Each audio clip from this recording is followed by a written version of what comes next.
3 años y unos meses. Nosotros recuperamos el 19 de marzo del 2018. Y un año después habíamos invitado a Sergio Rojas Ortiz para el aniversario que íbamos a hacer aquí. Íbamos a hacer una fiestita y el mayor, nosotros tenemos un líder Pablo Sivas, que él está en el Consejo de Mayores, Brora, y bueno, en la coordinación de FRENAPI también. Y él lo había invitado también personalmente. Entonces él, en el acto que fue a San José,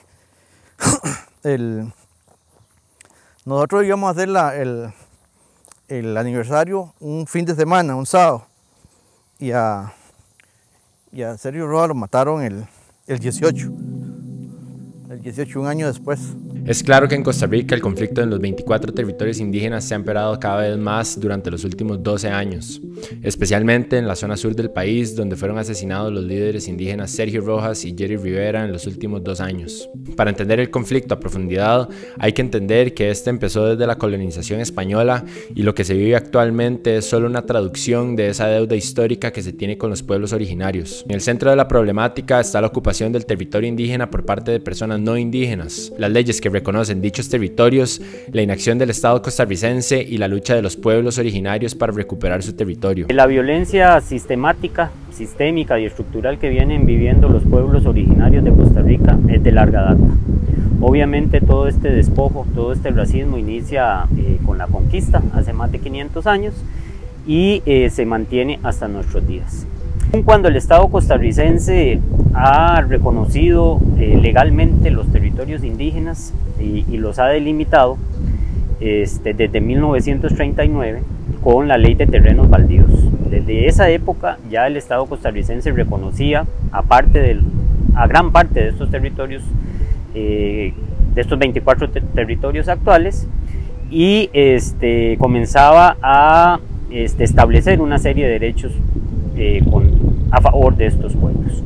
Además es importante entender qué dice la ley indígena, cómo define su territorio y su administración. Entonces lo que tienen una mujer indígena, una persona indígena, es un derecho de posesión sobre las tierras que trabaja y habita. No es el dueño, digamos, en términos legales, de esa tierra o del territorio como tal, que ante el registro está a nombre de las asociaciones de desarrollo, que es una figura jurídica impuesta a los pueblos originarios y que ahorita podemos hablar de eso. Aún con esto, así se han dado las compra y venta dentro de territorios indígenas. Algo absolutamente ilegal, pero que ha sucedido y que está ahí, y que es una excusa. En el caso de Chinaquichá, digamos, los terratenientes, hasta el mismo gobierno ha insistido que estas personas no indígenas poseen títulos, pero una cosa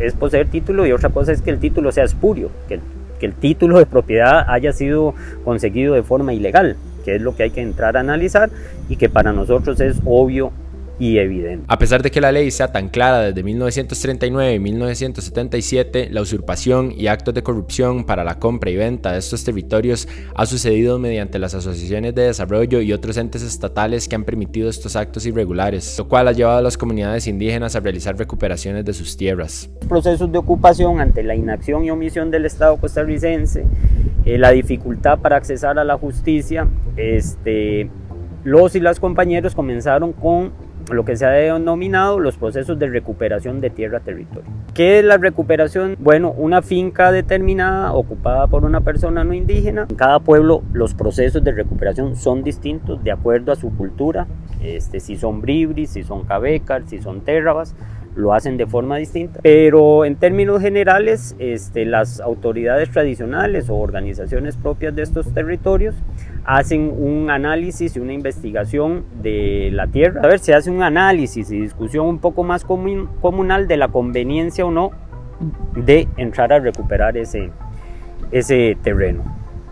Una vez hecho esto, en algunas ocasiones se le notifica a la persona que lo ocupa ilegalmente con días de anterioridad de que debe salir del terreno, de que se le van a permitir determinado tiempo para que saque su ganado o los animales que tenga, también todo lo que no sea madera y todo eso que se lo lleve. Y en términos sencillos, la recuperación es que los y las compañeras indígenas se introducen al terreno que ha venido siendo ocupado y comienzan a desarrollar diferentes actividades sociales.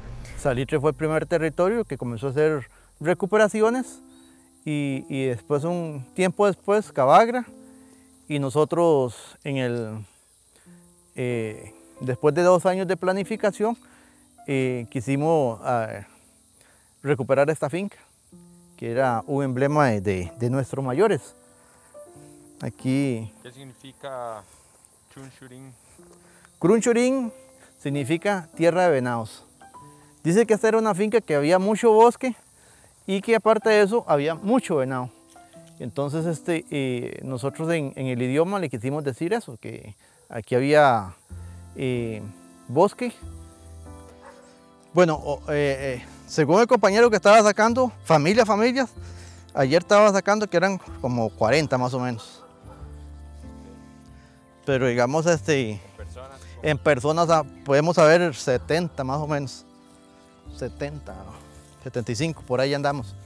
¿Y todos ustedes viven de lo que cosechan acá? La gran mayoría, digamos. Nosotros, bueno, yo tengo un plátano ahí, un platanal, con 4 hectáreas. Ahorita estoy sembrando un poquillo más, serembando. El compañero que está a la par mía, Cristian Víctor, tiene como 5 hectáreas de plátano. Jorge Sivas tiene como 1,5 hectáreas. Pablo Sivas tiene como 1 hectárea. ¿Aquí vive Pablo? Sí, dentro de la finca vive Pablo Sivas. Y entonces este acueducto a nosotros nos trae agua 2 veces por semana. Pero es igual, a veces estamos nosotros ahí cuando se jodió el camión.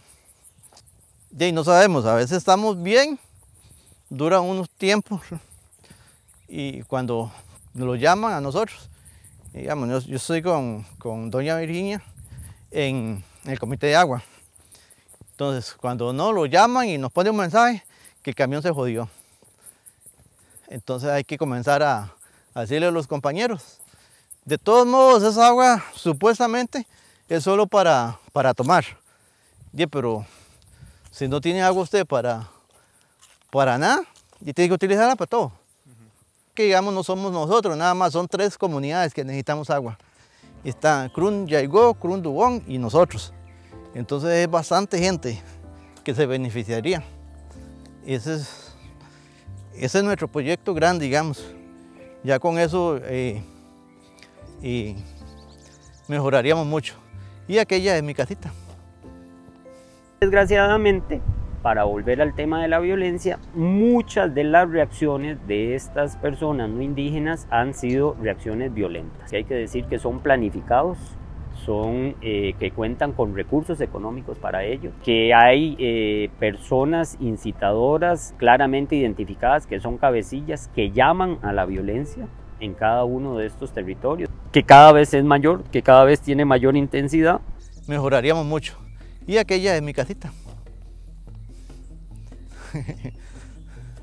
Ahí cuando se quemaron todo aquello allá abajo, se veían las llamas así donde pasaban casi por encima de la casa. Y estaba la casa de mi tío de La Paz también, se veía por encima las llamas. Gracias a Dios no le llegó. Nosotros creemos que fueron provocadas, pero no tenemos no tenemos sospechosos, digamos. Y fue que quemaron allá y quemaron ahí donde el mayor, donde Pablo, y quemaron más acá. Quemaron como en 3 o 4 partes. Y esto se quemó, que bueno, en esas trifulcas que hubo en ese momento enterrado también. Y lo mismo que nos pasó a nosotros, lo mismo sucedió en China. Comenzaron a quemar también en diferentes recuperaciones. Y que al día de hoy y en los 2 últimos años ha cobrado la vida de ya 2 compañeros. Tenemos que recordar que en el 2019, el 18 de marzo del 2019, fue asesinado Sergio Rojas Ortiz, un compañero del clan Unihuac del pueblo Bribri de Salitre, que era, aunque a él no le gustaba que le dijeran líder, él decía que él era uno más del pueblo, pero que sí tenía un peso importantísimo en estos procesos de recuperación de tierra-territorio, no solo dentro del territorio Bribri de Salitre, sino en otros territorios.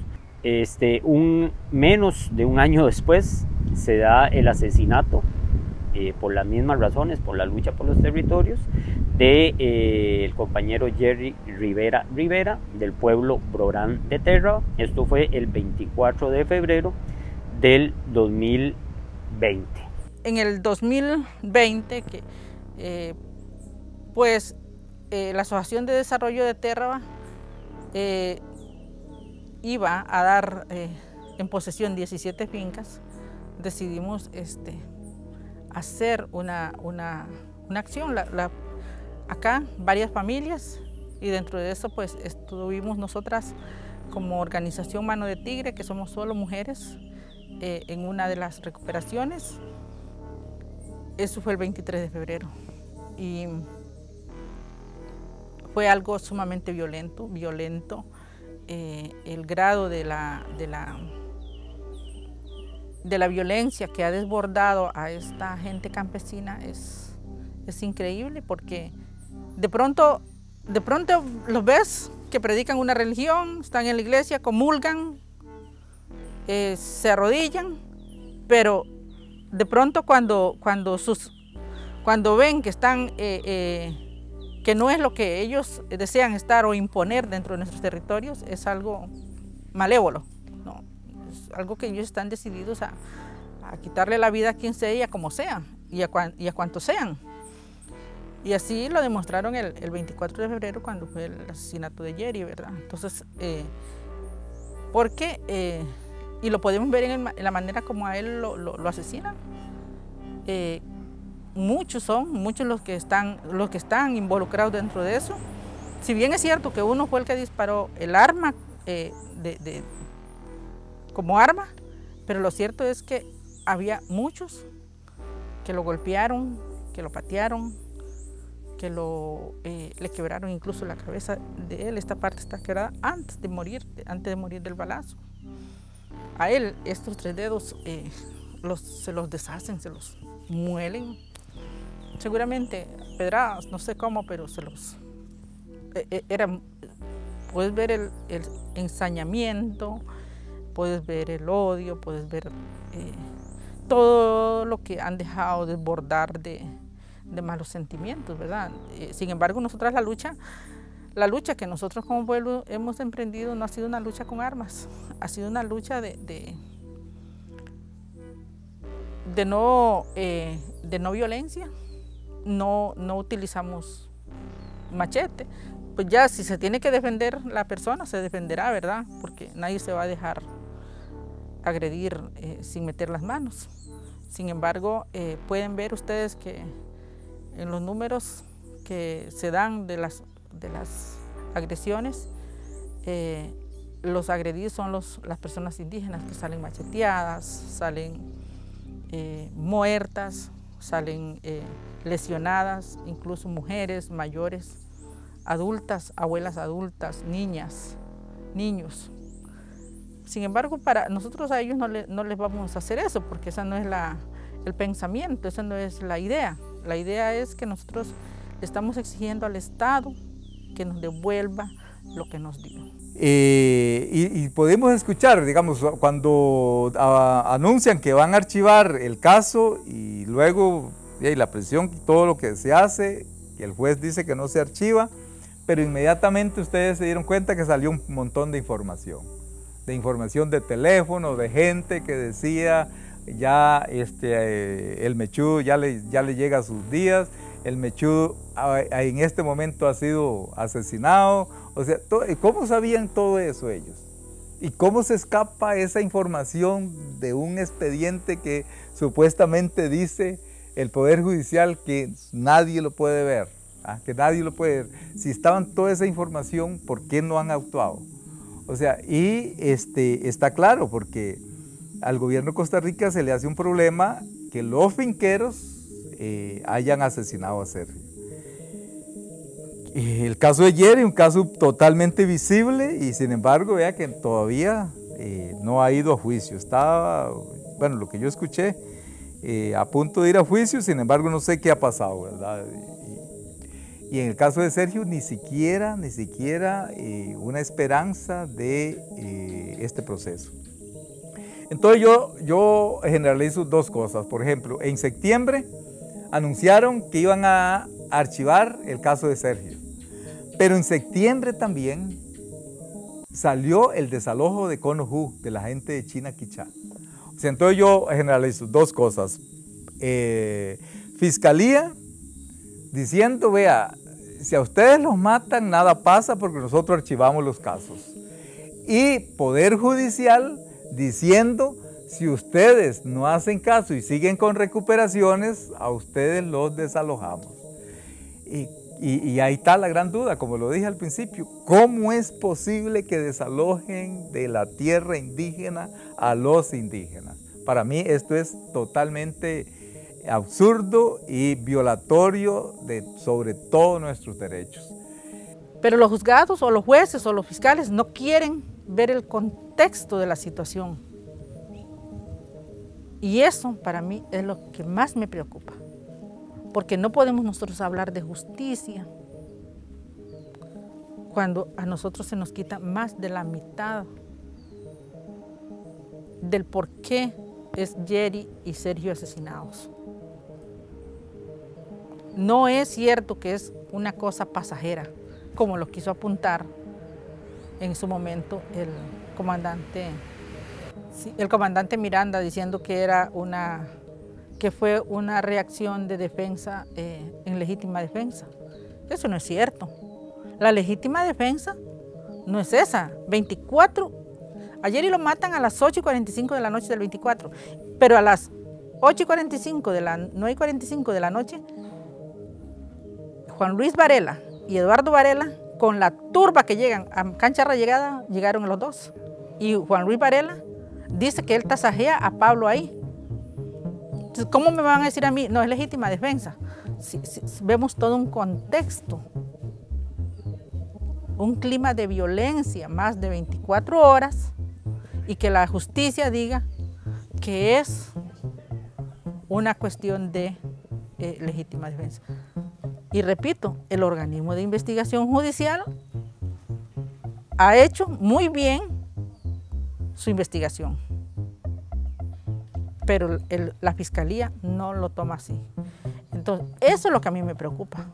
Ahorita, nosotros esperamos que ya en agosto se empiecen esto, pero para mí no va a haber justicia si solo a Negri lo van a castigar. Si solo van a castigar a Eduardo Varela, no es justicia. Porque Negri es uno, pero no fue uno, fueron muchos. Y muchas cabecillas que son los que han armado todas estas acciones, tanto en contra de Sergio, en contra de Jerry y en contra de cualquier líder que aparezca asesinado. Porque eso se gesta con días, con recursos, con acciones, con organización. Y eso es cuando, para mí, eso tiene que existir. Si no existe eso, no hay justicia. A 2 años del asesinato de Sergio Rojas, el 18 de marzo del 2021 se llevó a cabo una conferencia de prensa en la Asamblea Legislativa para conmemorar este hecho, exigir que los asesinatos no queden impunes y clamar por los derechos humanos. No podemos olvidar la memoria y el legado y lo que significó la vida, la lucha de Sergio Rojas, pero también su muerte. Ya son 2 años de impunidad y ese es un crimen que pesa sobre las espaldas del Estado costarricense.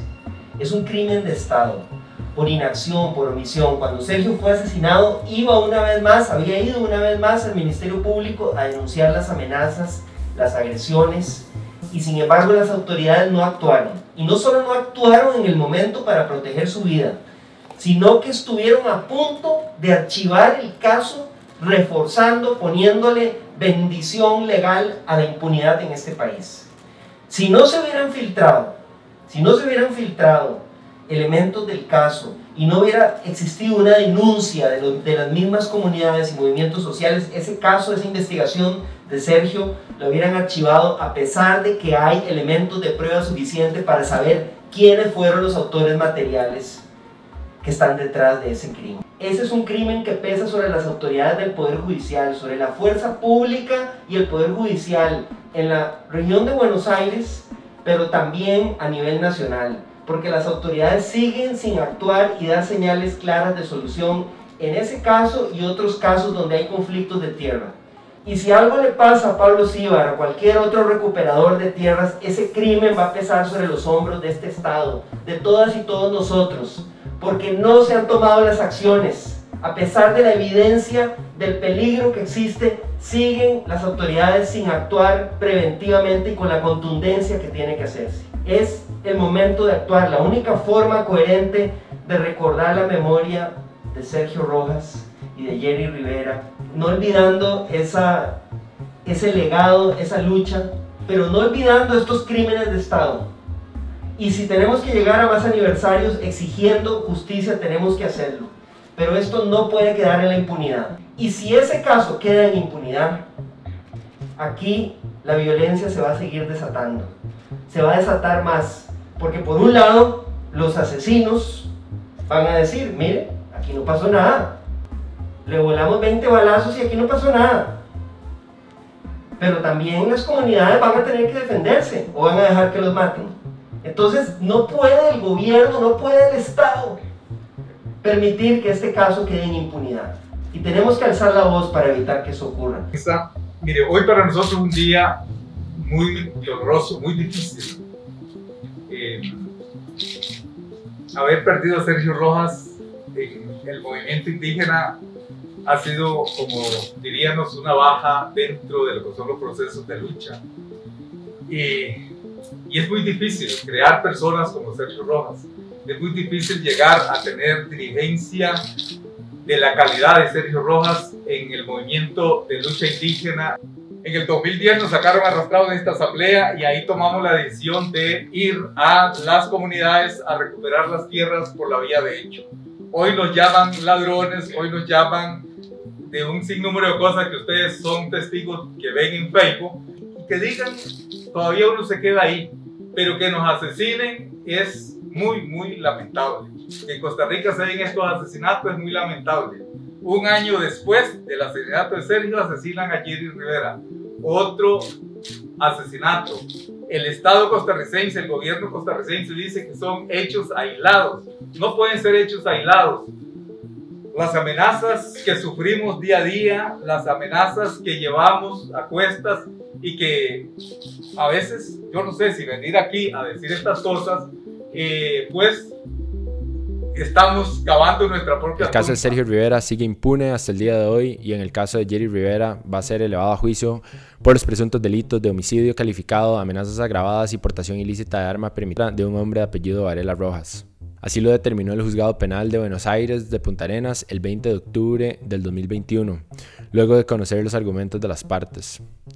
Ahora, el Tribunal Penal de Pérez Celedón deberá establecer una fecha para el debate. Hay territorios donde el 85% de la tierra declarada parte de determinado territorio, como en el caso de Terra, el caso de Chinaquichá, el caso de Cabagra, el caso de Salitre, por nombrar algunos, llega hasta un 85% de estos territorios ocupados por personas. Uno se puede imaginar que se convoca una asamblea de estas por medio de las cuales se rigen las asociaciones de desarrollo y depende de los intereses, pueden asistir más no indígenas que indígenas. Entonces, al votar la agenda y al votar los distintos puntos de interés, aunque se dice que la Asociación de Desarrollo tomó tales decisiones, pues es cierto formalmente, porque la Asociación de Desarrollo tomó tales decisiones. Lo que no se está indicando es que en esa asamblea no fueron los indígenas el sector mayoritario, sino que fueron los no indígenas. Entonces se toman decisiones en contra de los sectores indígenas y esto causa mucha conflictividad. Ya lo dijo Jen Anaya en el informe del 2011, cuando vino el relator de Naciones Unidas. En uno de sus puntos del informe que hace, dice claramente el relator que las asociaciones de desarrollo no son la representación de los pueblos indígenas.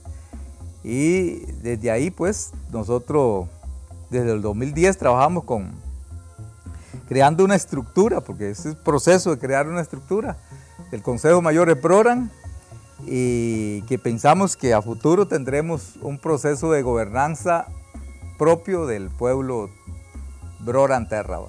Lograr la recuperación de estos territorios por la vía judicial ha sido muy complicado. Hay procesos agrarios que han durado 8, 10, 12 años para resolverse por el fondo, no siempre a favor de los pueblos originarios.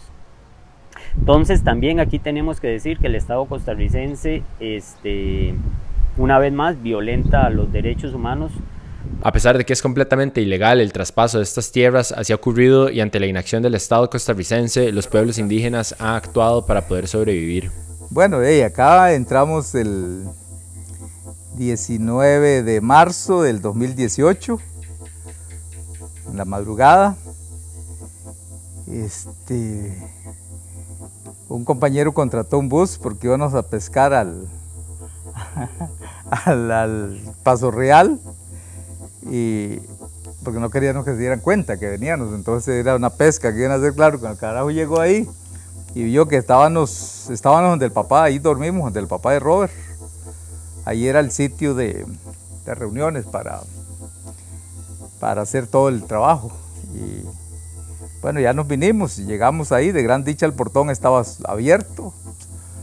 Y lo abrimos y nos metimos. Nosotros habíamos planeado que arriba había un corral y que íbamos a llegar a ese corral. Pero ya ahí seguro las fuerzas nos faltaron porque del portón no quisimos pasar.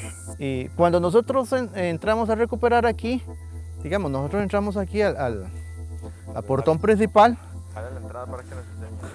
Estábamos en el portón principal y esto estaba devastado porque aquí había mucha ganadería intensiva.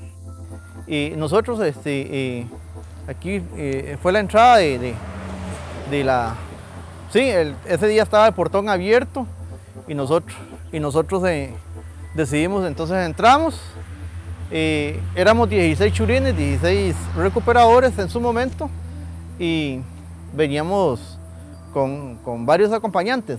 En el portón nos mantuvimos año y 4 meses, hasta que un día decidimos hacerle una acción directa no violenta a Kaiser, que era el capataz de la finca. Entonces ahí en esos años y 4 meses recibimos violencia de todo tipo, nunca física, pero sí verbal, porque ellos todos los días, él llegaba ahí borracho con sus amigos y de todo, y él siempre nos insultaba que éramos unos indios muertos de hambre, que el gobierno nos mantenía, que nosotros nos fuéramos porque esto no era territorio nuestro. Ahí esperamos a ver qué pasaba y bueno, ahí empezó el momento ya de la recuperación, ¿verdad? Ya apareció Kaiser, apareció Olman, aparecieron 2 señores más. Había 4 peones en esa finca. 2 vivían ahí y 2 no vivían, o sea, 2 viajaban. Y bueno, y ahí el proceso más duro fue con Kaiser, ¿verdad? Que era el mandador de la finca. Cuando nosotros recuperamos la finca ahí arriba, que ese día sí fue muy violento, nosotros decidimos quitarle la luz a Kaiser. En su momento él le tenía pánico a la oscuridad y eso lo hicimos como a las 7 de la noche. Él llegó como a las 12 de la noche. Llegó y subió y bajó, hasta la tercera vez él se dio cuenta que no tenía el medidor.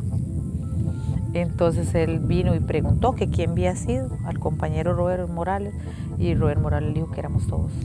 Entonces él dijo así vulgarmente: yo me limpio el culo con todos ustedes y me queda mierda. Y él siempre, toda la vida andaba tomado. Y nosotros tenemos un video que lo grabamos allá arriba donde él admite de que a él los Ramírez le pagaban para que hiciera daño y nos culpara a nosotros. O sea, de cortar alambres, echar el ganado afuera y de todo, pero que él tenía que decir que éramos nosotros. Cuando nosotros entramos, él vivía ahí en esa casa arriba. Ajá, él es indígena, Broran también. Ese día él dijo, yo me pongo la camiseta de los Ramírez y yo voy a luchar por los Ramírez. Los Ramírez son los usurpadores. Los Ramírez vino ese día, como a las 11 de la mañana, no recuerdo exactamente, llegó dice que el administrador de la finca, Manrique Ramírez. Lo curioso es que, digamos, muchas de las cosas, facturas, el ganado, bueno, un ganado que tenían, aparecía a nombre de Manrique, no a nombre de Eladio. Sino que aparecía a nombre de Manrique. Manrique era el que pagaba las planillas, no con ninguna de las sociedades acá, sino con una sociedad que se llamaba Sociedad Riucén, algo así, que dice que estaba ubicada en Guapiles. Nosotros habíamos hecho un estudio de un pleito que había tenido los Ramírez con uno de los peones en los 90. Esa resolución de la sala primera dice que ninguno de los dos posee derechos porque ninguno de los dos demuestra ser indígena y que estas tierras le pertenecen al pueblo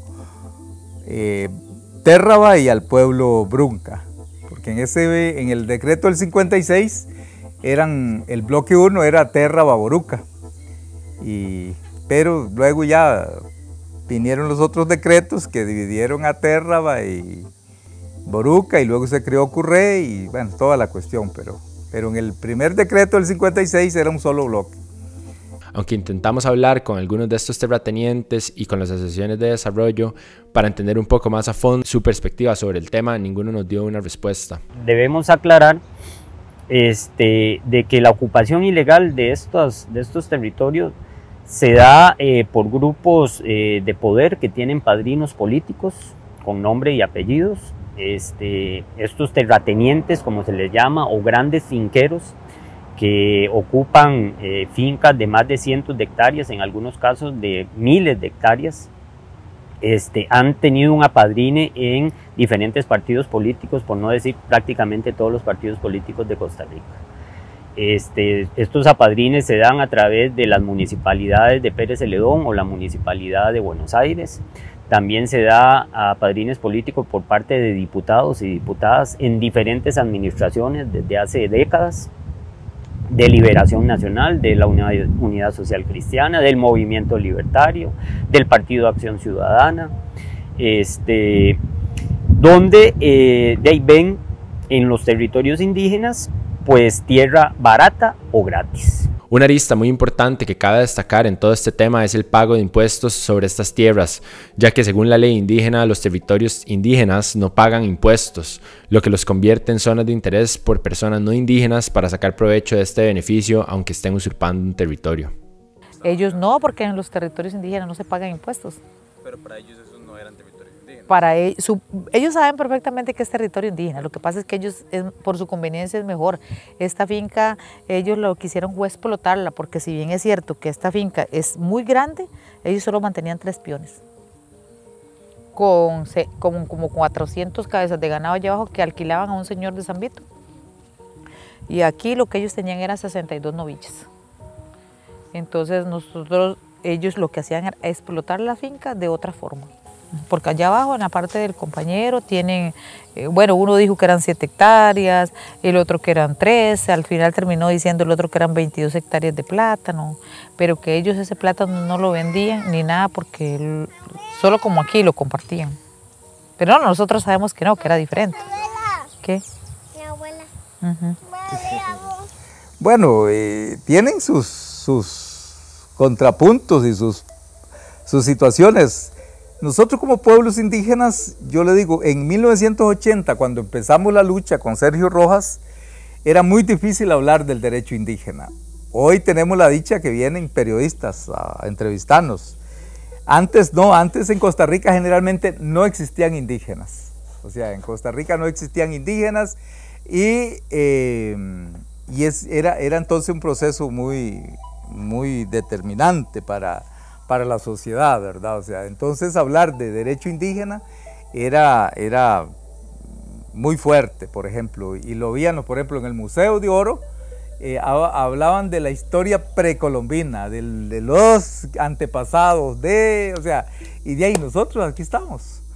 Entonces yo siento que, bueno, estas organizaciones, DICSO, FRENAP, muchas organizaciones, universidades, han ido entendiendo un poquito digo yo, porque yo siempre he dicho que el asesinato de Sergio Rojas son culpables todos los costarricenses, porque realmente nunca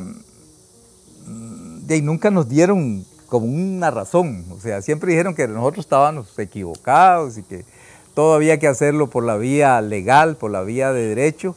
Sergio sostuvo que por la vía de derecho nunca recuperaríamos las tierras. Él siempre fue que para recuperar las tierras teníamos que hacerlo por la vía de derecho. O sea, desde nuestra propia visión, desde nuestra propia cosmovisión de lucha, porque el Estado costarricense nunca iba a recuperar las tierras. Y de ahí eso lo ha demostrado. 11 años de lucha que llevamos, 2010, después que nos sacaron arrastrados de la Asamblea Legislativa, que ahí entonces decidimos venir a recuperar por la vía de hecho o de derecho. Nosotros decimos por la vía de derecho, porque realmente es un derecho que tenemos. Ahí está el derecho, ahí está la ley, ahí está el convenio, ahí hay un sinnúmero de jurisprudencia de este país que habla que estas tierras son nuestras. Pero de ahí la realidad es otra. O sea, la realidad es otra. Costa Rica pone un mapa de territorio indígenas, 300 y no sé qué, de miles de hectáreas, pero realmente no dice que esas hectáreas hay un enjambre de no indígenas usurpadores dentro de nuestras tierras. Y hoy cuando estamos recuperando esas tierras, entonces aparece los terratenientes usando indígenas, y entonces diciendo que DICSO, que FRENAP, que las universidades nos arman, que nos ponen con armas acá y que nos están capacitando para la violencia y que nos están capacitando. O sea, es el error más grande. Yo, por ejemplo, antier vi un video de un chavalo disparando y o sea, nosotros tenemos el machete para sembrar la yuca y cortar el arroz y esas cosas, pero no tenemos armas. Y entonces todos estos montajes los hacen desde una manera para que los costarricenses, para que el mundo diga, mire, qué indios más violentos. O sea, pero lo que no se dice es que detrás de esos indígenas están los finqueros, están los terratenientes, los usurpadores que nos están haciendo daño. Por ahí salen diciendo, mire, es que vivíamos feliz, aquí teníamos todo era en paz, todo era tranquilo, indígena y no indígenas, claro. Mientras que yo baje la cabeza, mientras que yo sea peón de ese finquero, mientras que yo no hable, mientras que yo no diga, entonces soy un indio bueno. Pero cuando defiendo mis derechos me convierto entonces ya en un indio malo, ¿verdad? O sea, y entonces, ya comienzan a sacar miles de cosas, ¿verdad? Que todos son indígenas, que todos son esto, que todos son el otro.